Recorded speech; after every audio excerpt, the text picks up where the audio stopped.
करने वाले हैं प्रिपरेशन ऑफ बेंजल्डिहाइड। बेंजल्डिहाइड बनाने की विधि का वर्णन कीजिए। तो ये जो आपका टॉपिक है पार्ट 2 है। आज का हमारा वीडियो जो है वो पार्ट 2 है। पार्ट 1 ऑलरेडी अपलोड हो चुका है, जो कि आप लोगों को BSc second year organic chemistry के प्लेलिस्ट में जो है वो मिल जाएगा। ये मैंने पार्ट 1 अपलोड किया था, जिसे ये जो आपका बेंजल्डिहाइड है उसे आप एरोमेटिक एल्डिहाइड भी कहते हो। तो अगर एग्जाम में एरोमेटिक एल्डिहाइड करके आता है तो आपको बेंजल्डिहाइड ही लिखना है।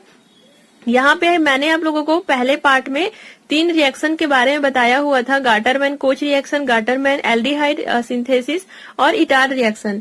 जो भी बाकी रिएक्शन बचा है वो मैं आप लोगों को पार्ट 2 में जो है वो बताने जा रही हूँ। तो चलिए आज का टॉपिक हम स्टार्ट करते हैं। मोस्ट इम्पोर्टेंट टॉपिक है। सबसे पहला है रोजेनमुंड अपचयन, जिसे कहते हैं रोजेनमुंड रिडक्शन।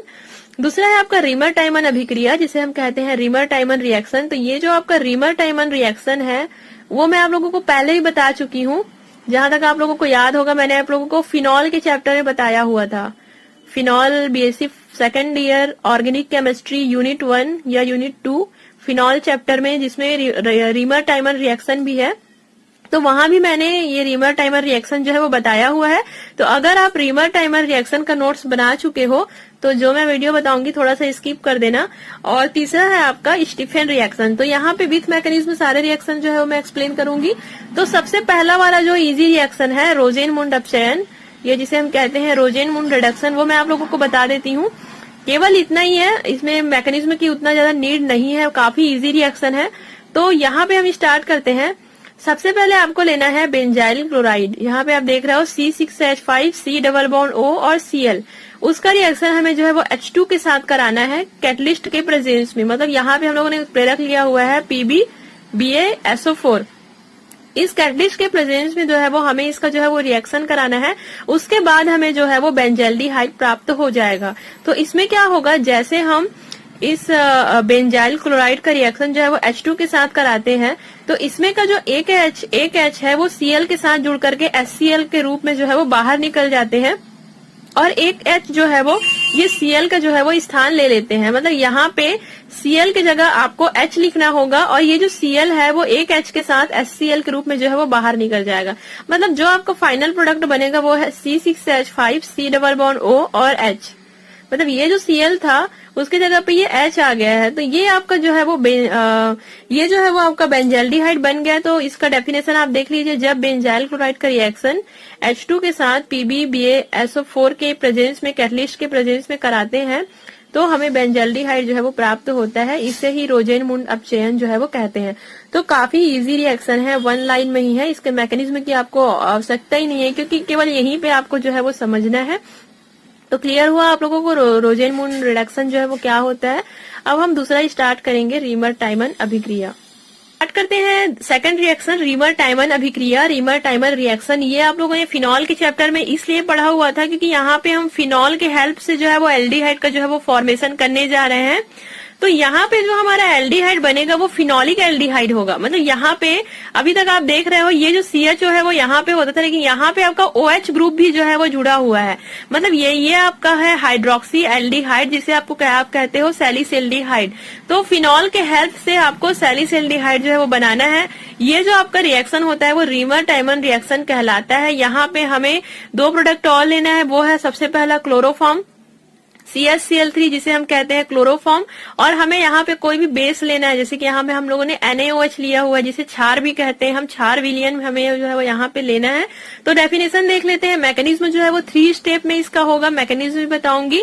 हालांकि मैं फिनॉल चैप्टर में काफी डिटेल में मैकेनिज्म मैंने जो है वो बताया हुआ है। आज का जो मैकेनिज्म होगा वेरी इजी होगा, आसान तरीके से इसका जो है वो मैकेनिज्म बताऊंगी, ताकि आप एग्जाम में भी जो है वो इसे लिख सको। तो क्या है आपका रीमर टाइमर रिएक्शन, जब फिनॉल का रिएक्शन हम क्लोरोफॉर्म और क्षार विलयन मतलब बेस का सॉल्यूशन बोलते हैं, तो क्षार विलयन NaOH के साथ अभिक्रिया करते हैं तो हाइड्रोक्सी एल्डिहाइड, हाइड्रोक्सी इसलिए लगा है क्योंकि यहाँ पे OH ग्रुप जो है वो लगा हुआ है, हाइड्रोक्सी ग्रुप यहाँ पे लगा हुआ है। तो हाइड्रोक्सी एल्डिहाइड, जिसे आप सैलिसल्डिहाइड कहते हो, प्राप्त होता है।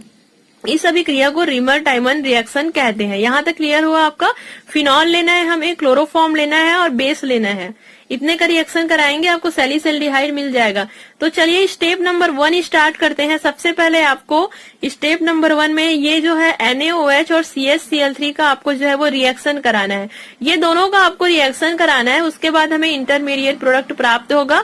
दोनों के रिएक्शन कराने के बाद जो भी प्रोडक्ट हमें मिलता है उसका रिएक्शन आपको जो है वो फिनॉल के साथ जो है वो करा देना है। उसके बाद आपका उसका जो है वो हम हाइड्रोलिसिस कराएंगे, वो प्रोसेस मैं आप लोगों को आगे बताऊंगी। तो सबसे पहले आपको ये दोनों पे कॉन्सेंट्रेट करना है। NaOH को देखते हैं स्टेप नंबर 1 में। NaOH जो है वो Na+ और OH- आयन जो है वो देते हैं। जैसे कि NaOH है, यहाँ पे देख रहे हो Na+ और OH- यहाँ पे देंगे। तो ये जो आपका OH- है उसका रिएक्शन जो है वो हम क्लोरोफॉर्म के साथ कराएंगे। ये जो आपका क्लोरोफॉर्म है ना CHCl3, उसे मैंने थोड़ा सा यहाँ पे इसे फैला करके जो है वो लिखा हुआ था, ताकि आप आसानी से एक एक रिएक्शन का मैकेनिज्म जो है वो समझ सको। CHCl3, ये भी मैंने CHCl3 ही है। यहाँ पे आप देख रहे हो CH और Cl कितना है 3 है, मतलब CHCl3। तो क्या करना है आपको, क्लोरोफॉर्म का रिएक्शन OH- के साथ कराना है, क्योंकि हम लोगों ने NaOH को यहाँ पे देखा है Na+ और OH- में ये डिवाइड होते हैं। तो OH- के साथ आपको इसका जो है वो रिएक्शन कराना है। तो क्या होगा, ये OH- है। अब क्या होगा अगर हम इसका रिएक्शन कराते हैं, तो जैसे हम इसका रिएक्शन कराते हैं, ये जो आपका H और C के बीच आपको यहाँ पे जो बॉन्ड शो हो रहा है, तो इसमें क्या होगा, ये जो C है वो मोर इलेक्ट्रोनेगेटिव एलिमेंट होता है H की अपेक्षा। तो ये जो इलेक्ट्रॉन है उसे अपनी तरफ जो है वो आकर्षित करेंगे, जिसके कारण कार्बन पे इलेक्ट्रॉनों की संख्या जो है वो बढ़ जाएगी, जिसके कारण इसमें जो है वो निगेटिव चार्ज आ जाएगा और हाइड्रोजन के पास इलेक्ट्रॉनों की संख्या जो है वो कम हो जाएगी। इसके लिए इसके पास जो है वो पॉजिटिव चार्ज आ जाएगा। अब क्या होगा, ये जो आपका OH- है वो इस H+ के साथ H2O बन के जो है वो यहाँ से बाहर निकल जाएगा। क्लियर हुआ आपको क्या हुआ, ये जो आपका OH- है वो इस H+ के साथ रिएक्शन करके H2O बन जाएंगे और ये आपका H2O यहाँ से बाहर निकल जाएगा। आपके पास क्या बचा, CCl3, और C में जो है वो आपका निगेटिव चार्ज है। CCl3 यहाँ पे बन गए, जिसे हम कार्बेनियम कहते हैं। कार्बेनियम आयन यहाँ पे जो है वो आपका बना है। अब आप आगे देखिए, कार्बेनियम आयन जो है वो इसमें क्या होगा, ये जो आपका -CCl3 बचा है, Cl2 जो है वो ये जो निगेटिव चार्ज है उसे लेकर के जो है वो यहाँ से बाहर निकल जाएंगे, मतलब इलेक्ट्रॉनों को लेकर के यहाँ से जो है वो बाहर निकल जाएंगे, जिससे Cl पे जो है वो निगेटिव चार्ज यहाँ पे आ जाएगा और आपके पास केवल CCl2 जो है वो बच जाएगा, मतलब CCl2 यहाँ पे केवल बच जाएगा, जिसे आप कहते हो डाइक्लोरोकार्बिन। और ये जो आपका Cl- है, आप यहाँ पे देख रहे हो Na+ और Cl- आपस में जुड़ करके जो है वो ये अलग हो जाएंगे। तो आपका जो हमारा फाइनल प्रोडक्ट यहाँ पे बना है वो है आपका डाइक्लोरोकार्बिन। क्लियर हुआ आप लोगों को क्या क्या हुआ। NaOH का सबसे पहले हम लोगों ने देखा Na+ और OH- में ये डिवाइड हुए। OH- जो है वो इसके साथ जुड़ेंगे, H2O बनेंगे, कार्बेनियम आयन बनेंगे। ये जो आपका कार्बेनियम आयन है वो डाइक्लोरोकार्बिन बनता है और Cl- है वो Na+ के साथ निकल के जो है वो NaCl बन के जो है वो बाहर निकल जाते हैं। तो हमारा जो यहाँ पे इंटरमीडिएट प्रोडक्ट यहाँ पे है वो है CCl2। अब हम क्या करेंगे, ये जो आपका CCl2 बना है उसका रिएक्शन आपको फिनॉल के साथ जो है वो कराना है। CCl2 जो हमारा इंटरमीडिएट प्रोडक्ट बना है, हम लोगों ने दोनों का रिएक्शन कराया। रिएक्शन कराने के बाद हमारा क्या प्रोडक्ट बना, CCl2। CCl2 को अब आपको फिनॉल के साथ जो है वो रिएक्शन कराना है। सेकेंड स्टेप हम स्टार्ट करते हैं। हमें अब जो है वो फिनॉल के बारे में देखना है। यहाँ पे फिनॉल जहाँ पे आप देख रहे हो OH, और ये जैसे कि हमें पता है फिनॉल में जो OH है, H में जो है वो पॉजिटिव चार्ज होता है और O में जो है वो निगेटिव चार्ज होता है, क्योंकि ये जो ऑक्सीजन है वो मोर इलेक्ट्रोनेगेटिव एलिमेंट होता है, तो इलेक्ट्रॉनों को अपनी तरफ जो है वो आकर्षित कर लेते हैं। यहाँ तक क्लियर हुआ, H में पॉजिटिव चार्ज क्यों है, O में निगेटिव चार्ज क्यों है। अब यहाँ पे अगर हम NaOH लेते हैं, मतलब यहाँ पे अगर हम फिर से बेस लेते हैं, तो जैसा कि आपको पता है OH में जो है वो निगेटिव चार्ज होता है। ये जो आपका NaOH है ना, तो OH में जो है वो निगेटिव चार्ज होता है। तो ये जो आपका OH है इस H के साथ जुड़ करके H2O के रूप में जो है वो यहाँ से बाहर निकल जाएगा।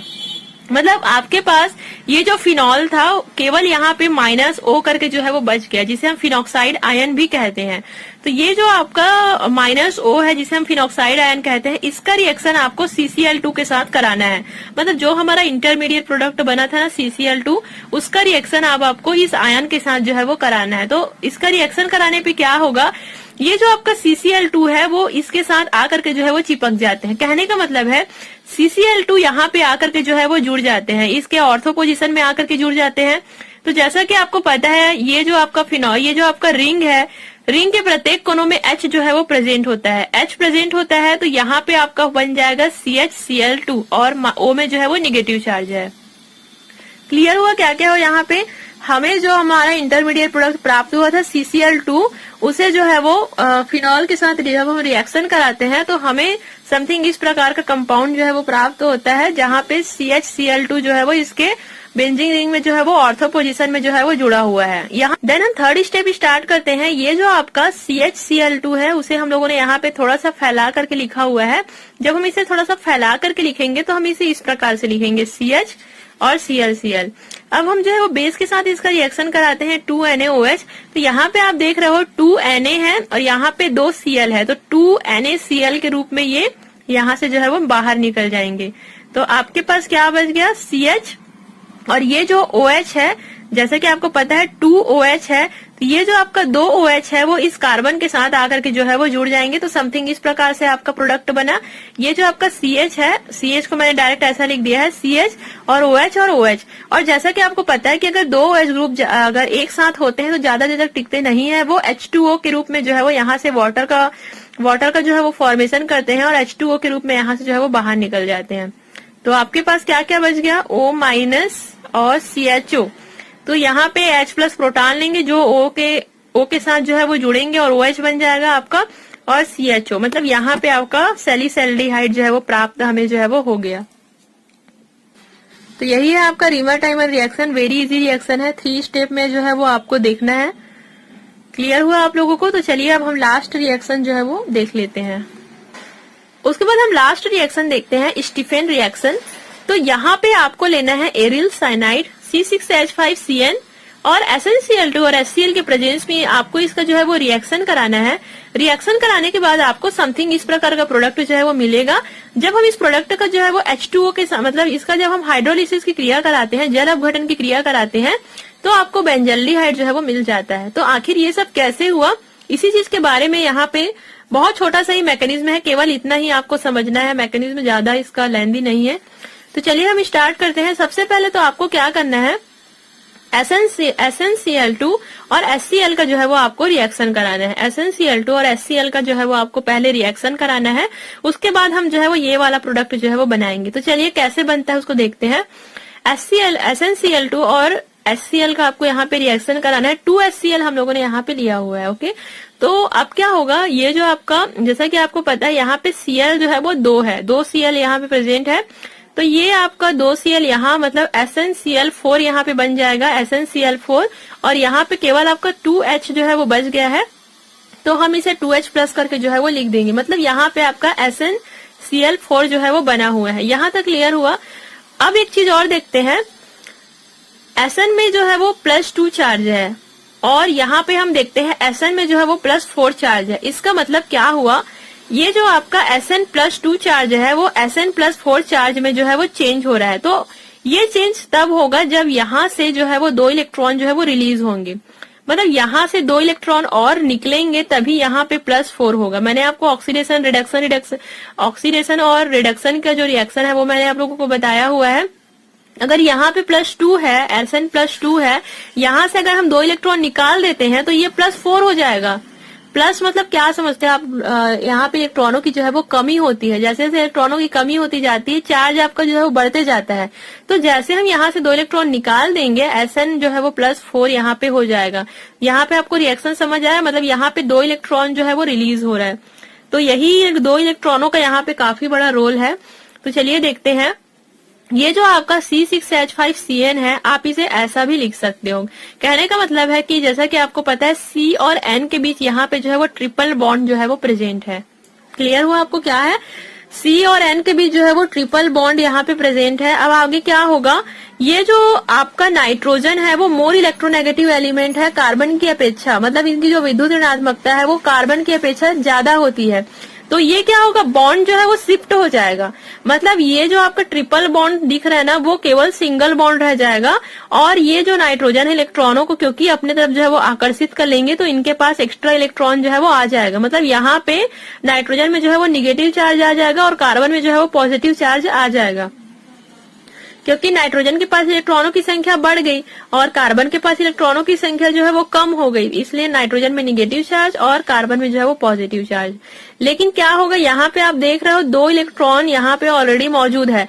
ये 2 इलेक्ट्रॉन जो है वो कार्बन के साथ आकर के जो है वो जुड़ जाते हैं। अब क्या हुआ, जैसे कार्बन को 2 इलेक्ट्रॉन मिलता है तो कार्बन में भी जो है वो एक्स्ट्रा पेयर ऑफ इलेक्ट्रॉन जो है वो आ जाते हैं। तो इसका मतलब क्या हुआ, इसका मतलब ये है कि यहाँ पे कोई बॉन्ड बन सकता है। ये जो आपका 2H प्लस है ना, ये जो आपका 2H प्लस जो हम लोगों ने दिखाया था, ये जो 2H है, एक H जो है वो C के साथ और एक H जो है वो N के साथ आकर के जो है वो जुड़ जाएंगे। अब क्या होगा आपका C6H5 CH double bond NH। तो पहला प्रोडक्ट आपका बना, यहाँ पे मैंने बताया था ना कि पहले C6H5 CH double bond NH करके बनेगा, तो पहला प्रोडक्ट आपका बन गया। अब हमें क्या करना है, इसका हाइड्रोलिसिस की जो है वो प्रोसेस कराना है। तो हाइड्रोलिसिस की प्रोसेस कराएंगे तो यहाँ पे क्या होगा, देखिए ध्यान से देखिएगा, C6H5 CH double bond NH यहाँ पे जो है वो प्रेजेंट है। तो अब क्या करेंगे, ये जो आपका नाइट्रोजन है फिर से इलेक्ट्रॉनों को अपनी तरफ जो है वो आकर्षित कर लेंगे, फिर से इलेक्ट्रॉनों को अपनी तरफ जो है वो अट्रैक्ट कर लेंगे, जिससे N में जो है वो निगेटिव चार्ज आ जाएगा और कार्बन में जो है वो पॉजिटिव चार्ज आ जाएगा। जब हम इसका हाइड्रोलिसिस करेंगे तो ये जो H2O है, H2O आपका H प्लस में टूट जाएगा और OH माइनस में टूट जाएगा। तो अब क्या होगा, ये जो H प्लस है वो इस निगेटिव वाले मतलब NH के साथ जो है वो रिएक्ट कर लेंगे, मतलब यहाँ पे NH2 बन जाएगा। दोनों NH और H2 जो है, H जो है वो आपस में रिएक्शन करके NH2 बना लेंगे और ये जो आपका OH माइनस है वो इस कार्बन के पास आकर के जो है वो जुड़ जाएगा, क्योंकि यहाँ पे आप देख रहे हो पॉजिटिव चार्ज है। यहाँ तक क्लियर हुआ? तो चलिए इसे हम जो है वो लिख लेते हैं, C6H5 CH OH। CH के साथ देखो OH, ये जो OH है वो जुड़ गया है इस प्रकार से, और ये प्लस क्यों हुआ मैं आप लोगों को आगे बताऊंगी। और ये जो NH2 है, ये जो NH और H है वो NH2 बन जाएगा यहाँ पे, और यहाँ पे निगेटिव चार्ज ऑलरेडी यहाँ पे जो है वो रहेगा। देखिए अब क्या होगा, अब नाइट्रोजन फिर से इलेक्ट्रॉनों को अपनी तरफ जो है वो आकर्षित करने लगेंगे, क्योंकि वो इलेक्ट्रोनेगेटिव एलिमेंट है तो इलेक्ट्रॉनों को अपनी तरफ जो है वो हमेशा ही खींच लेते हैं। ये बॉन्ड फिर से यहाँ से ब्रेक होगा, इलेक्ट्रॉनों को अपनी तरफ जो है वो आकर्षित कर लेंगे, जिससे यहाँ पे फिर से निगेटिव चार्ज जो है वो आ जाएगा। यहाँ तक क्लियर हुआ? अब ये जो H है वो यहाँ पे OH जो बॉन्ड बना हुआ है फिर से अपने बॉन्ड को इधर ट्रांसफर कर लेंगे, जिससे यहाँ पे H प्लस मतलब H में जो है पॉजिटिव चार्ज आ जाएगा, और ये जो H है वो NH2 के साथ जुड़ करके यहाँ से -H3 जो है वो -NH3 जो है वो हो जाएगा। कहने का मतलब है कि ये जो आपका ये जो इतना है H प्लस और NH2, ये यहाँ से जो है वो आपके जो है वो बाहर निकल जाएंगे। तो यहाँ पे आपका बन गया C6H5 CHO, मतलब C6H5 CHO। ये H तो बाहर निकल गया, NH2 भी बाहर निकल गया, -NH3 यहाँ से हो गया। आपके पास केवल यहाँ पे बेंजल्डिहाइड बन गया, जिसका फॉर्मूला है C6H5 CHO। तो क्लियर हुआ आप लोगों को क्या है ये जो मैकेनिज्म है? तो आई होप यू गाइस आज का टॉपिक आप लोगों को क्लियर हुआ होगा। कोई भी डाउट हो तो आप नीचे मुझे जो है वो कमेंट कर सकते हो। Thank you so much guys for watching this video. देखने वाले हैं फ्रीडल क्रॉफ्ट एसिलेशन रिएक्शन, ये जिसे हम कहते हैं फ्रीडल क्रॉफ्ट एसिलीकरण अभिक्रिया। तो वेरी इजी रिएक्शन है, और ये जो आपका नेम ऑर्गेनिक रिएक्शन है ये जो है वो एग्जाम में काफी बार पूछे जा चुके हैं। 3 स्टेप में आज मैं आप लोगों को इसका मैकेनिज्म भी बताने वाली हूँ। तो चलिए गाइस आज का टॉपिक हम स्टार्ट करते हैं। फ्रीडल क्रॉफ्ट जो रिएक्शन है उसमें हम जो है वो एसिटोफिनोन का जो है वो यहाँ पे फॉर्मेशन करेंगे। एसिटोफिनोन जो कि एक प्रकार का एरोमेटिक कीटोन होता है। तो चलिए देखते हैं, यहाँ पे हमें सबसे पहले बेंजीन लेना है, उसका रिएक्शन हमें एसिटिल क्लोराइड के साथ जो है वो कराना है। क्या क्या हम लोगों ने यहाँ पे लिया है? सबसे पहले हम लोगों ने यहाँ पे बेंजीन लिया है। तो बेंजीन का मैंने रिंग बना दिया है, फॉर्मूला ना लिख करके मैंने रिंग बनाया है ताकि आप लोग जो है वो आसानी से जो है वो इसे समझ सको। तो बेंजीन रिंग आपको सबसे पहले बनाना है, उसके बाद आपको लेना है एसिटिल क्लोराइड। एसिटिल क्लोराइड जिसका फॉर्मूला है CH3C डबल बॉन्ड O और Cl, और इसके साथ इन दोनों को आपस में हम मिलाएंगे। किसके प्रेजेंस में? एनहाइड्रस AlCl3 के प्रेजेंस में हम जो है वो इसे रिएक्शन कराएंगे। उसके बाद हमें जो है वो एसिटोफिनोन जो है वो मिल जाता है। और यहाँ पे HCl का भी जो है वो फॉर्मेशन होता है। तो आखिर ये सब प्रोसेस कैसे हो रहा है उसे हम जो है वो आगे मैकेनिज्म में समझेंगे।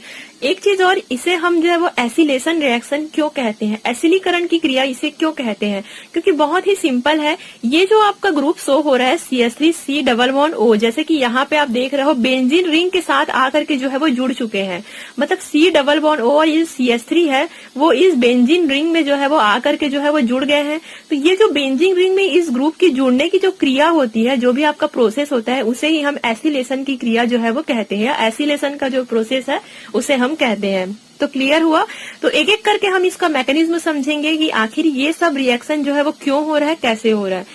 सबसे पहले आपको क्या करना है, ये जो आपका एसिटिल क्लोराइड है CH3C डबल बॉन्ड OCl, उसका रिएक्शन AlCl3 के साथ हम जो है वो कराएंगे। तो पहले स्टेप में आपको सिंपली कुछ नहीं करना है, इस ग्रुप का रिएक्शन आप लोगों को AlCl3 के साथ कराना है। एसिटिल क्लोराइड का रिएक्शन AlCl3 के साथ हम कराएंगे तो क्या होगा हम यहाँ पे देखते हैं। जैसे हम इसका जो है वो रिएक्शन कराते हैं, ये जो आपका बॉन्ड आप लोगों को यहाँ पे शो हो रहा है, कार्बन और क्लोरीन के बीच जो एक बॉन्ड बना हुआ है, वो बॉन्ड यहाँ से ब्रेक हो जाएगा। ब्रेक क्यों होगा, क्योंकि ये जो आपका क्लोरीन है वो मोर इलेक्ट्रोनेगेटिव एलिमेंट होता है। तो ये क्या करेंगे, इलेक्ट्रॉनों को अपनी तरफ जो है वो आकर्षित कर लेंगे, जिससे यहाँ पे जो है वो निगेटिव चार्ज आ जाएगा। कार्बन के पास इलेक्ट्रॉनों की कमी हो जाएगी, इसलिए यहाँ पे पॉजिटिव चार्ज आ जाएगा। अब ये जो आपका Cl निगेटिव चार्ज है वो इस Cl3 के साथ जो है वो जुड़ जाएंगे और यहाँ पे आपका AlCl4 जो है वो बन जाएगा, जिसमें निगेटिव चार्ज प्रेजेंट है। अब देखो ये Cl तो यहाँ से निकल चुका है, बट यहाँ पे C में जो है वो आपका पॉजिटिव चार्ज आ गया है। तो ये आपका इस प्रकार से हमारे पास दो प्रोडक्ट बन गया, CH3C डबल बॉन्ड O जिसमें पॉजिटिव चार्ज है, AlCl4 जिसमें निगेटिव चार्ज है। यहाँ तक आपको क्लियर हुआ कि कैसे हमने एसिटिल क्लोराइड का रिएक्शन एनहाइड्रस AlCl3 के साथ कराया, तो हमें इस प्रकार का कंपाउंड जो है वो मिल चुका है। अब आगे हम क्या करेंगे, ये जो आपका CH3C डबल बॉन्ड O है उसका रिएक्शन हम फिर से बेंजीन के साथ जो है वो करा देंगे। तो अब क्या होगा, ये जो आपका ग्रुप है वो बेंजीन रिंग में जा करके जो है वो जुड़ जाएगा। अब क्यों जुड़ेगा वो भी मैं आप लोगों को बताती हूँ।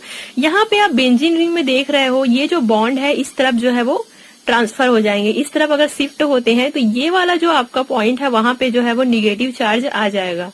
जैसे ही यहाँ पे निगेटिव चार्ज आता है और ये जो है वो पॉजिटिव चार्ज है, निगेटिव चार्ज पॉजिटिव चार्ज, तो क्या होगा, ये जो पॉजिटिव चार्ज है इस निगेटिव चार्ज के पास आकर के जो है वो जुड़ जाएंगे, क्योंकि इसके पास इलेक्ट्रॉनों की संख्या बढ़ गई है। यहाँ पे बॉन्ड बन सकता है, कार्बन के पास इलेक्ट्रॉनों की संख्या की कमी है, तो इन्वायरमेंट अच्छा है, यहाँ पे इलेक्ट्रॉन की कमी है, यहाँ पे इलेक्ट्रॉन ज्यादा है।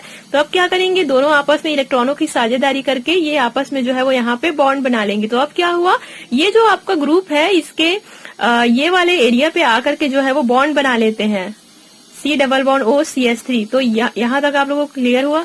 जैसे ये बॉन्ड इधर शिफ्ट होता है, यहाँ पे इलेक्ट्रॉनों की कमी हो जाती है, मतलब इलेक्ट्रॉन अगर यहाँ पे शिफ्ट होते हैं तो यहाँ पे इलेक्ट्रॉनों की कमी हो जाती है इस पॉइंट पे, इस पोजीशन पे।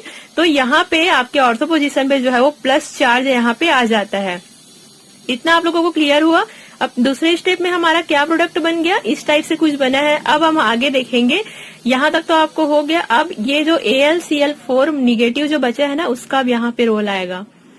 क्या होगा, इसका रिएक्शन हम जो है वो इसके साथ दोनों का रिएक्शन करा देंगे। तो अब देखो यहाँ पे क्या होगा, ये है उसके साथ प्लस AlCl4 हम लोगों ने जो है वो लिखा हुआ है। यहाँ पे क्या होगा, जैसे कि हमें पता है कि बेंजीन रिंग में जो है वो प्रत्येक कोनों पे H जो है वो हाइड्रोजन जो है वो प्रेजेंट होते हैं। तो ये हमें पता है कि यहाँ भी हाइड्रोजन जो है वो प्रेजेंट है, बट यहाँ पे हम देखते हैं पॉजिटिव चार्ज है, मीन्स इलेक्ट्रॉनों की कमी है। तो ये जो इनके पास जो बॉन्ड बना है, इलेक्ट्रॉन है, वो इधर जो है वो ट्रांसफर हो जाते हैं, जिससे क्या होगा, ये जो आपका H है वो यहाँ से निकल जाता है, यहाँ से जो है वो रिमूव हो जाता है। ये जो H है वो यहाँ से निकलेगा, क्योंकि H में पॉजिटिव चार्ज आ गया, इलेक्ट्रॉनों की कमी हो गई। H यहाँ पे निकल करके ये इसमें से एक Cl लेकर के HCl जो है वो बना लेते हैं। क्या हुआ, यहाँ पे एक H जो है वो एक Cl लेकर के, क्योंकि ये प्लस चार्ज है माइनस चार्ज है, दोनों का आपस में जो है वो बॉन्ड बनता है, HCl बन के जो है वो यहाँ से बाहर निकल जाते हैं। जैसे एक Cl यहाँ से बाहर निकलता है, आपके पास इलेक्ट्रॉन की यहाँ पे Cl की एक Cl की कमी होती है, ये आपका Cl3 हो जाता है। तो AlCl3 यहाँ पे जो है वो बच जाता है और ये आपका एसिटोफिनोन जो है वो बन चुका है।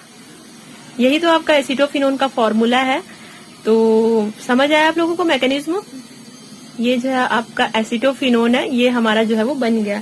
तो इतना आप लोगों को समझ आया कि कैसे हम लोगों ने बेंजीन एसिटिल क्लोराइड को एनहाइड्रस AlCl3 की प्रेजेंस में रिएक्शन कराया तो हमारा एसिटोफिनोन जो कि एरोमेटिक कीटोन है उसका जो है वो फॉर्मेशन होता है। सो गाइस इस चैप्टर में ऐसे ऐसे ऑर्गेनिक रिएक्शन है, नेम ऑर्गेनिक रिएक्शन, जो कि मैं आप लोगों को फिनॉल चैप्टर में जो है वो बता चुकी हूँ।